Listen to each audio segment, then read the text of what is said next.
Reeling from the impact of the new coronavirus, the entertainment industry is totally on its knees amid a pandemic that has put a complete hold on nightlife in the Gambia.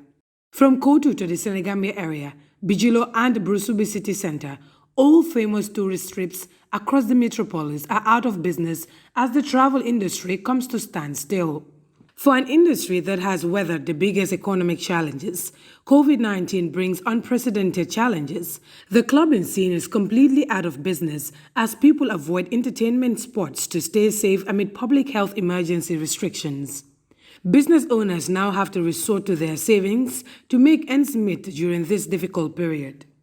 This time of the year usually finds the clubbing industry in a massive profit-making bubble, but COVID-19 has robbed entrepreneurs of that opportunity whilst tax dues still have to be settled. We spoke to seasoned hotelier Hatib Janneh, widely known for his latest investment in the popular high-end club Envy along the Fajara Highway. Envy Club, like many others across the country, are in lockdown as per regulations under the state of public emergency, which requires that all public places, including clubs and bars, be closed to the public under the period of observation. The result has slowed down infections in the country. Investors are bearing the worst of the economic fallout. Really, the frustration, people, it's really hard. You can imagine from March up to July, with no business, honestly, it's very tough with us. To collectively tackle challenges brought by the pandemic, club owners recently formed the first association representing the local industry. The association consists of 200 members who are all frustrated with the current lockdown of their businesses. Hatib tells us that they've spoken with the culture minister about the issue and they are still waiting for a response. Being in this group, it tells a lot because then you can see the frustration that are coming from, most of them. I spoke to the minister about it, and which he promised that they are working on something to help, but obviously still now we haven't received anything.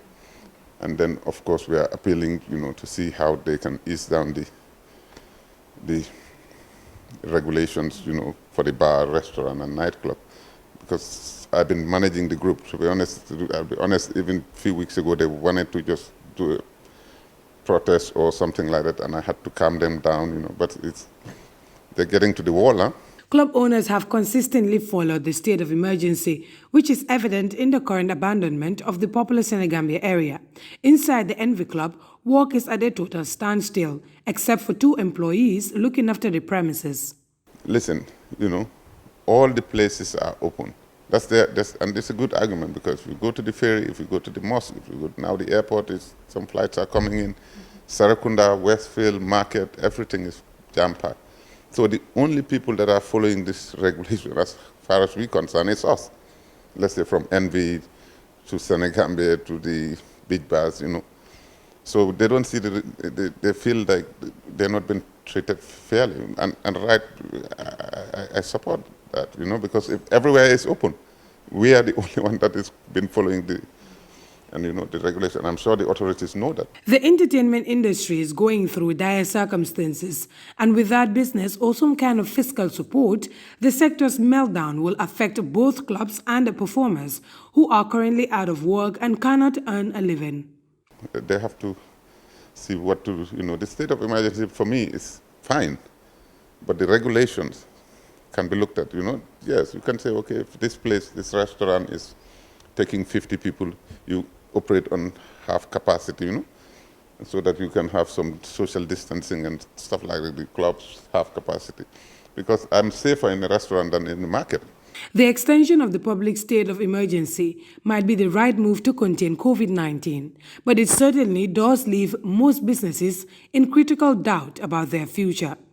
How this affects economic recovery in the very long term is still largely unanswered.